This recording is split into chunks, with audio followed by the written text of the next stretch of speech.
The last and final part of the Austrian Attack, and I got a game between two heavyweights that you probably heard of before. It's a game between Arthur Believsky and Julian Hogston. And this is a really nice game, so let's get right into it. We'll go to the main line of our Austrian Attack, where we see when we play this e6 move here. And remember that in the second video and the third video, we covered what happens when black takes the bishop on b5. And in this final video, we're going to be talking about the critical main line now after f takes e6 and white plays knight g5. And as you can see, the e6 pawn is being threatened, mainly because this bishop is not really defending the pawn since it is pinned to the king. And so black does best just to take on b5. And after knight takes b5, this familiar queen a5 check. But this time we can't play knight c3 like in the other line because we don't have a knight on f3 anymore. And therefore when black takes on d4, we can't retake with the knight like in the other line. So we can't move the knight back to c3 because c takes d4 is going to win for black. Therefore, we have to play the c3. So black can take white's knight on b5, and white should take the knight on g4 here. So this is a position you should be familiar with if you want to play this line. And this is still the modern main line, and it's still theory. Black takes on d4 here. One mistake that you may see in your games is they might try bishop f6, but here we just go queen takes e6, and this is really good for white because of the threats on f7 here.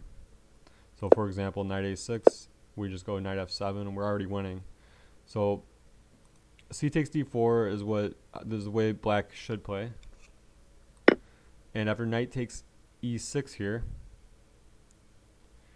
you notice that we're threatening knight c7, which would win the rook. So they have to do something about that. Queen c4 defends that. But now we take on g7 with check, and the king goes to f7, attacking the knight.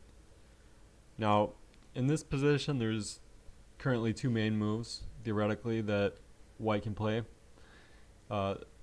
Though I think they're about equal value. So if you want, you can look at knight to f5 here. That's certainly a way of playing. I would recommend f5. And as you can see, when f5 is played, it prevents black from taking on c3 because their queen would be hanging. There's nothing defending that queen. So they do best to take on g7 here. And now queen h4, a nice move that hits the e7 pawn here. Knight c6 defends that. And now rook f1. So rook h to f8 was what was played in our game. But I do want to look at rook h to e8 because this is also played a lot. And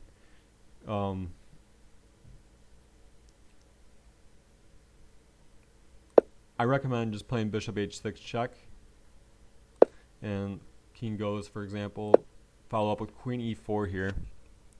And this position is relatively even, but it's my feeling that white still has a little bit of initiative here. And black, you notice, still can't take on c3 because the queen's hanging. And also white may take here, may decide to push but there's a lot of options here. So this is definitely something that you should be aware of. Now, rook h to f8 is what was played in the game here. And again, bishop h6 check and king h8, and we just take that rook. So we win an exchange, and after rook takes f8, we just castle queenside. So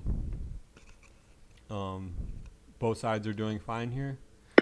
G takes f5 here. King b1, b5, queen h3. This is what was played in the game. D takes on c3 here. Queen takes c3, check, and now the queens come off the board. Knight e5, rook d4, knight c4, and rook f2. So a little bit of maneuvering going on here. E5 was played, hitting the rook, rook h4, f4.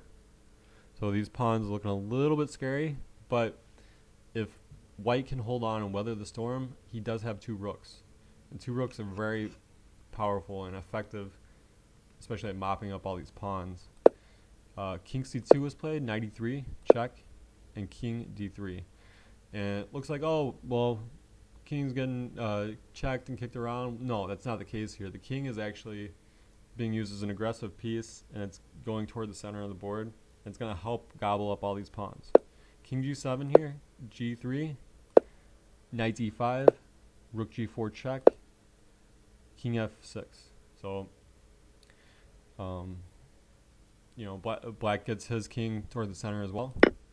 G takes f4, knight takes f4 check, rook takes f4, and e takes f4, rook takes f4. See a mass simplification here after king e7. It's interesting that white didn't want to trade rooks here because then he would be a pawn down in the ending. Rook h4, so going after these weak pawns. King f7, a4, b takes, and rook takes a4.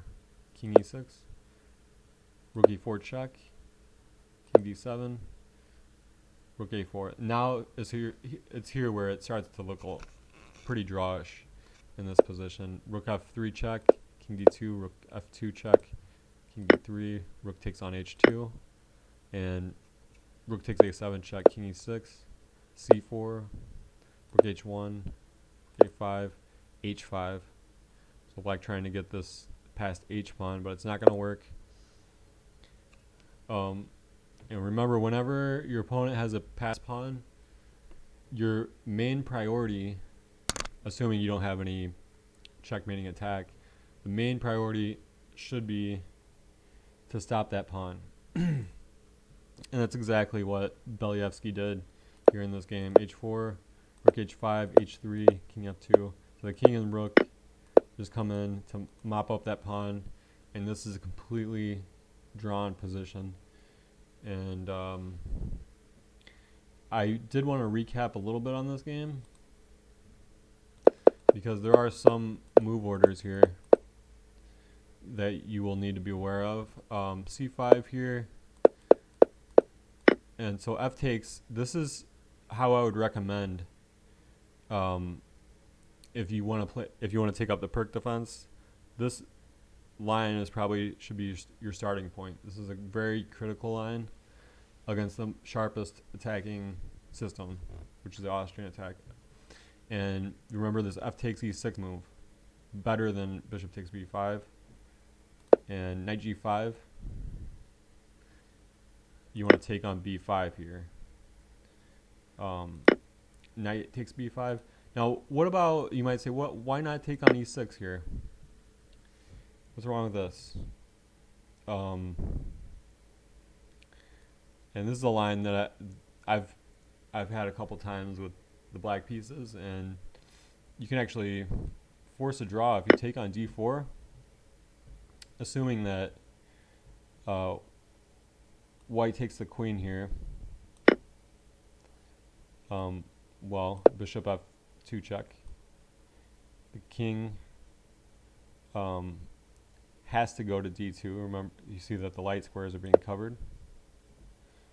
and then simply this move back, and you see we have a draw by perpetual check. Therefore, you know, going after this queen is not really, well, you can go for that if you want for white, but keep in mind that black has a draw in his back pocket. So knight takes b5. Remember, don't move the knight back. You gotta play c3 here because of c takes d4 is just too powerful there. And queen takes b5, we go queen takes g4. So those are just some things to remember here. C takes d4. Now we take on e6, which creates two threats. One is on c7 and one is on g6. And when black stops knight c7 here, now we take the bishop and we follow up with f5. So this is how to get the attack going. And you know, one thing I wanted to add here is that I mentioned I play that system with black. Well, and I also mentioned in the previous videos that I was recommending the two knights defense.